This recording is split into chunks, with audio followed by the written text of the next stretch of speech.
அன்பு நேயர்களுக்கு இனிய வணக்கம். மீனம் ராசிக்கார நேயர்களுக்கு நம்ம இன்னைக்கு வீடியோ பதிவுக்கு முழுமையாக போகிறதுக்கு முன்னாடி முருகரை மனதார வணங்கிட்டு வீடியோ பதிவுக்குள்ளே போகலாங்க. ஓம் முருகா போற்றி, ஓம் முருகா போற்றி, ஓம் முருகா போற்றி, எனக்காக்கும் முருகனே போற்றி. நல்லதே நடக்கும், நல்லது மட்டும்தான் நடக்கும். நம்முடைய மீனம் ராசிக்காரங்களை பொறுத்த வரைக்கும் தான் மட்டும் நல்லா இருக்கணும் அப்படிங்கிற சுயநலமெல்லாம் இவங்க கிட்ட கிடையாதுங்க.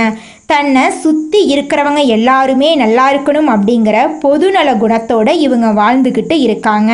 இவங்க எல்லாருடைய வாழ்க்கைக்கும் வழிகாட்டியாக இருப்பாங்க.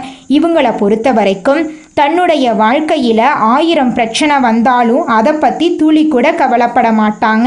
ஆனால் நெருங்கிய உறவின் வாழ்க்கையில் ஒரு பிரச்சனை வருதுன்னு வச்சுக்கோங்க, ஓடி போய் உதவி செய்யக்கூடியவங்களா இவங்க இருப்பாங்க. இவங்க தாயை போல அன்பு உள்ளம் கொண்டவங்களா இருக்காங்க. இவ்வளவு அற்புதமான நற்குணங்களை கொண்ட மீனம் ராசிக்கார அன்பர்களே, எல்லாரும் நலமாயிருக்கீங்களா? ஏங்கம்மா நீங்கள் வேற எங்களை பார்த்து நலமாயிருக்கீங்களான்னு கேட்குறீங்களே. எங்கள் வாழ்க்கையில் இருக்கக்கூடிய பிரச்சனைகளும் துன்பங்கள்லையும் நாங்கள் இந்த உலகத்தில் வாழ்கிறதே பெரிய விஷயம். அது எப்படி நாங்கள் நலமாக வாழ முடியும் அப்படின்னு உங்கள் மனசில் நினைக்கிறது புரியுதுங்க. உங்கள் வாழ்க்கையில் இருக்கக்கூடிய துன்பங்கள் பிரச்சனைகள் எல்லாமே காணாமல் போகக்கூடிய காலம் வந்துருச்சு. இந்த மாதம் ஏற்படக்கூடிய கிரகநிலை மாற்றத்தின் மூலமாக உங்கள் வாழ்க்கையில் சந்தோஷம் நிலச்சிருக்க போகுது. உங்கள் மனக்குழப்பம் நீங்க போகுது. நிம்மதியாக வாழ போகிறீங்க.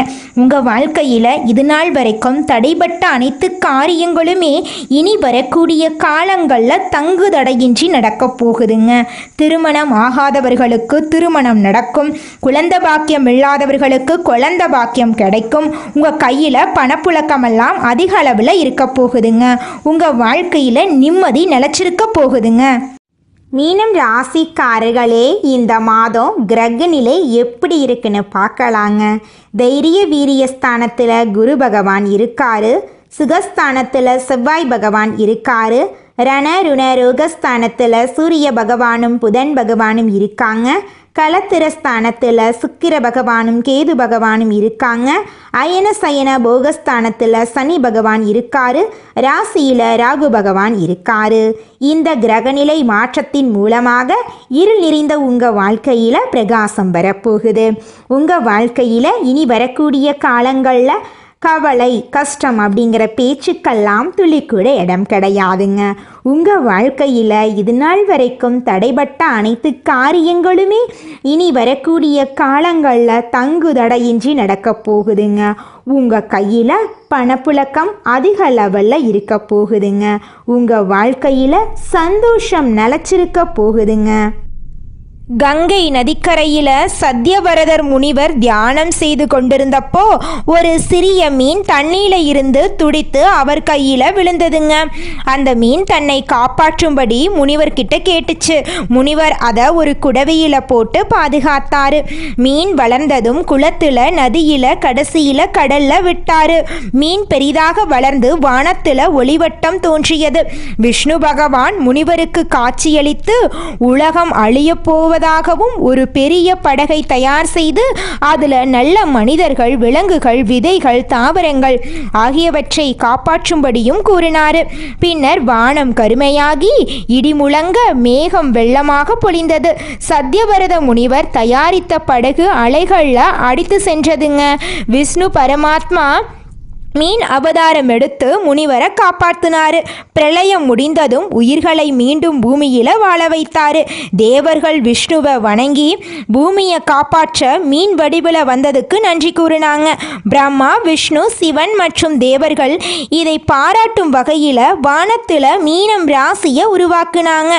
மீனம் என்றால் பாதுகாப்பு, கருணை, ஆன்மீகம், உயிர்களை காப்பாற்றும் சக்தி, பாசம், தெய்வீக பிணைப்புங்க. இது கால புருஷ தத்துவத்தில் 12வது ராசியாகவும் நீர் தத்துவத்தை அடிப்படையாக கொண்டதாகவும் இருக்குதுங்க. நம்மளுடைய மீனம் ராசியின் அதிபதி குரு பகவான். தேவர்களின் குரு மற்றும் நவ கிரகங்களின் முக்கியமானவர். இவர் அங்கிர முனிவருக்கும் தாராவுக்கும் பிறந்தவர். குரு என்றால் ஞானத்தின் கடவுள், கல்வி, அறிவு, செல்வம், குழந்தை, குடும்ப சந்தோஷம், உண்மை, நியாயம், தர்மம் ஆகியவை சேர்ந்ததுங்க. குரு ஒரு ராசியில இருந்தா அவங்க மற்றவங்களுக்கு முன்னோடியா திகழ்வாங்க. குரு ஆசிரியராகவும் மற்றவர்களுக்கு சொல்லிக் கொடுப்பதில் முன் உதாரணமாகவும் இருப்பாங்க. மீனம் ராசிக்காரங்க கனிவு, பரிவு மற்றும் பாசம் காட்டுவதில் சிறந்தவங்க. மற்றவர்கள் கஷ்டப்படுவதை பார்த்தா உடனே உதவி செய்ய நினைப்பாங்க. நண்பனோ உறவினரோ கடனில் சிக்கி கஷ்டப்பட்டா தங்களால் முடிந்த உதவியை இவங்க செய்வாங்க. இவங்க ஆன்மீக உணர்வு உடையவங்க. பக்தி மற்றும் தர்மத்தின் மீது அதிக ஈடுபாடு கொண்டவங்களா இவங்க இருப்பாங்க. கோயிலுக்கு அடிக்கடி சென்று பிரார்த்தனை செய்து மன அமைதி பெறுவாங்க. கலை உணர்வு அதிக லெவலில் இவங்க கிட்ட இருக்கு. நடிப்பு, இசை போன்ற கலை சார்ந்த விஷயங்களில் இயல்பாகவே ஈடுபாடு இவங்களுக்கு இருக்கும். இரக்க குணம் அதிகமாக இருக்கு. தியாகம் செய்யும் மனப்பான்மை உடையவங்களாக இவங்க இருக்காங்க. பிறர் நலனுக்காக தன்னுடைய சுகத்தையும் விட்டு கொடுக்கக்கூடியவங்களாக இவங்க இருக்காங்க. மீனம் ராசிக்காரங்களுடைய பலவீனம் என்னன்னு பார்க்கலாங்க. மீனம் ராசிக்காரங்க கனவு உலகத்தில் அதிகமாக வாழ்கிறாங்க. உண்மை என்ன என்பதை மறந்து கனவு உலகத்தில் வாழக்கூடியவங்களாக இருக்காங்க. எதிர்காலத்தில் பெரிய ஆளாக வேண்டும் அப்படின்னு கனவு கண்டு நிகழ்காலத்தில் கவனம் செலுத்த மாட்டாங்க. அதிக நம்பிக்கை வைத்து ஏமாறக்கூடியவங்களாக இருக்காங்க. யார் நல்லவன் யார் கெட்டவன் என்று ஆராய முடியாமல் நல்ல வாய்ப்புகளை இழந்து விடுறாங்க. மன அழுத்தத்தில் இருக்கக்கூடியவங்களாக இவங்க இருக்காங்க. சரியான முடிவுகளை இவங்க எடுக்க மாட்டாங்க. ஒரு பொருளை வாங்கலாமா வேண்டாமா என்று முடிவெடுக்க தாமதப்படுவதால குழப்பங்கள் இவங்க மனசுல உண்டாகுதுங்க. இவங்க இலகுவான மனசுக்காரங்க. தோல்வி அடைந்தா இனிமேல் வெற்றி வராது அப்படின்னு நெகட்டிவா நினைப்பாங்க. மற்றவர்களுக்காக பரிவு காட்டி வீட்டில் சண்டை சச்சரவுடன் இருப்பாங்க. தாராள மனதால குடும்பத்தை கவனிக்காம இருக்கிறதுனால குடும்பத்தில் இருக்கக்கூடியவங்க இவங்க மேல எப்போதுமே கோபமாவே இருப்பாங்க. நம்மளுடைய மீனம் ராசிக்காரங்க எந்த திசையில் தலை வைத்து படுக்க வேண்டும், எந்த திசையில் தலை வைத்து படுக்கக்கூடாது, எந்த திசை உங்களுக்கு யோகம் தரும் அப்படிங்கிறத பற்றி பார்க்கலாங்க. மீனம் ராசிக்காரங்க கிழக்கு திசையில் தலை வைத்து படுக்கிறது நல்லதுங்க. ஏன்னா மீனம் ராசிக்கு அதிபதி குரு பகவானுங்க. கிழக்கு திசை இந்திரனுடைய திசை என்பதால் கல்வி, அறிவு, ஆன்மீகமெல்லாம் அதிகரிக்குங்க. குழந்தை பாக்கியம் இல்லாதவர்களுக்கு குழந்தை பாக்கியம் உண்டாகும்.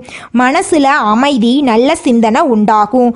மாணவர்கள் கிழக்கு திசையில் படுக்கும்போது நல்ல கான்ஃபிடென்ட் வருங்க. மெமரி பவர் அதிகமாகும். அரசு வேலை கிடைக்கும். அரசியல் பலம், அதிகார பலம், பேரு புகழெல்லாம் கிடைக்கும். பணவரவு அதிகமாக இருக்கும். குடும்பத்தில் சந்தோஷம் நிலைக்கும். கணவன் மனைவிக்கிடையே அந்யூன்யம் அதிகரிக்கும். நரம்பு சம்பந்தப்பட்ட பிரச்சனைகள் எல்லாம் நீங்கும்.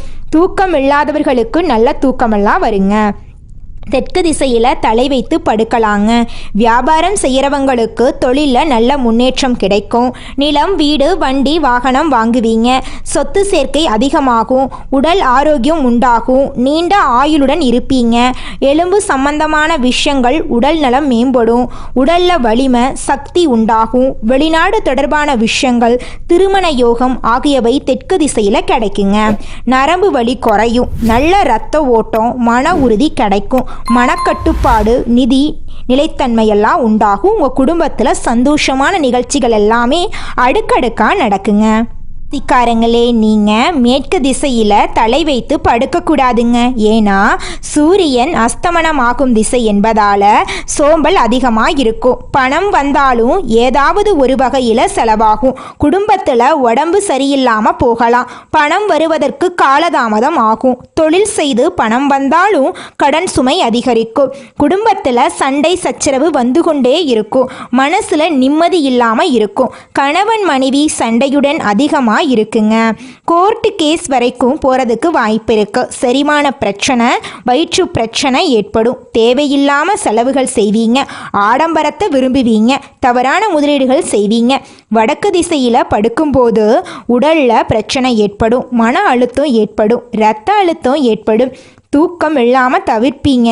பணம் வந்தாலும் கையில் நிற்காது, சேமிப்பு இருக்காது, குடும்பத்தில் கவலைகள் உண்டாகும், குழந்தை இல்லை என்ற கவலை ஏற்படும், சந்தோஷம் இல்லாமல் அடிக்கடி சண்டை சச்சரவு வரும், மோசடியில் மாட்டி முடிச்சுட்ருப்பீங்க, தவறான நண்பர்கள், சூதாட்டம், பயனற்ற முயற்சிகள் பாதிப்பை ஏற்படுத்தும். உங்கள் வாழ்க்கையில் இந்த மாதம் மேலும் நல்லதெல்லாம் நடக்க நீங்கள் செய்யக்கூடிய பரிகாரம் என்னென்னு பார்த்தீங்கன்னா, மீனம் ராசிக்கு அதிபதி குரு பகவான் என்பதால் ஆலங்குடியில் இருக்கும் குரு ஸ்தலத்துக்கு சென்று வர்றது வாழ்க்கையில் நல்ல முன்னேற்றத்தை உண்டாக்கும். நவ கிரகங்கள்ல இருக்கும் குருவையும் வணங்குவது உங்க வாழ்க்கைக்கு ரொம்பவும் நல்லதுங்க. இந்த உலகத்துல யாருங்க கோடீஸ்வரன்? கோடி கோடியா பணம் வச்சிருக்கிறவங்களா, பிடிச்ச உணவுகளை சாப்பிட்றவங்களா, பிடிச்ச உறவுகள் கிட்ட பேசுறவங்களா? இதில் யாருமே கோடீஸ்வரன் கிடையாதுங்க. யார் ஒருத்தவங்க நோய் நொடி இல்லாமல், மனக்கவலை இல்லாமல் நிம்மதியாக தூங்குறாங்களோ அவங்க தாங்க இந்த உலகத்திலேயே சிறந்த கோடீஸ்வரன். அப்பேற்பட்ட கோடீஸ்வரன் ஆகக்கூடிய யோகம் உங்களுக்கு இந்த மாதம் அமைஞ்சிருக்குதுங்க. உங்க வாழ்க்கையில இனி வரக்கூடிய காலங்கள்ல கவலை, கண்ணீர் அப்படிங்கிற பேச்சுக்கெல்லாம் துளி கூட இடம் கிடையாதுங்க. இது நாள் வரைக்கும் உங்களுடைய மனசில் இருந்த மனக்கவலைகள் எல்லாம் இனி வரக்கூடிய காலங்கள்ல காணாம போகுதுங்க. நீங்க சந்தோஷமான ஆரோக்கியமான வாழ்க்கைய இனி வரக்கூடிய காலங்கள்ல வாழ போறீங்க. உங்க வாழ்க்கையில சந்தோஷம் நிலைச்சிருக்க போகுதுங்க. நீங்கள் இந்த நிமிஷம் வரைக்கும் உங்களுக்காக வாழ்க்கையை வாழறதே கிடையாதுங்க. உங்களை சுற்றி இருக்கிறவங்களுக்கு பயந்து தாங்க வாழ்க்கையை வாழ்ந்துக்கிட்டு இருக்கீங்க. நாம் இந்த செயலை செஞ்சால் நம்மளை சுற்றி இருக்கிறவங்க நம்மளை பற்றி தப்பாக நினச்சிருவாங்களோ, இந்த சொன்னால் நம்மளை பற்றி அவங்க தப்பாக நினச்சிருவாங்களோ அப்படின்னு அடுத்தவங்களை கண்டு பயந்து வாழ்க்கையில் எந்த ஒரு செயலையும் செய்யாமல் ஒரே இடத்துல நீங்கள் முன்னேறாமல் நின்றுக்கிட்டு இருக்கீங்க. இனி வரக்கூடிய காலங்களையாவது யாரை கண்டும் அச்சப்படாம கடவுளை கண்டு மட்டும் பயந்தா மட்டும் போதுங்க. வேற யாரை கண்டும் நீங்க பயப்பட வேண்டாம். கடவுள் இந்த உலகத்துல உங்களை எதுக்காகங்க படைச்சிருக்காரு? உங்களுக்காக நீங்க வாழணும் அப்படிங்கறக்காக தான் படைச்சிருக்காரு. உறவுகளுக்காகவும் நண்பர்களுக்காகவும் உங்களுடைய வாழ்க்கைய நீங்க தியாகம் பண்றது நியாயம் கிடையாதுங்க. உங்களுக்காக உங்க வாழ்க்கைய வாழ கத்துக்கோங்க. வாழ்ற வாழ்க்கை ஒரு முறை தாங்க. அந்த வாழ்க்கைய உங்களுக்காக வாழ கத்துக்கோங்க. நீங்கள் என்னதான் உங்கள் வாழ்க்கையை தியாகம் செஞ்சாலும் உங்களை சுற்றி இருக்கக்கூடிய உறவுகளோ நண்பர்களோ நீங்கள் கஷ்டப்படக்கூடிய சூழ்நிலையில் வந்து உதவுவாங்க அப்படின்னு பார்த்தீங்கன்னா நிச்சயமாக கிடையாதுங்க.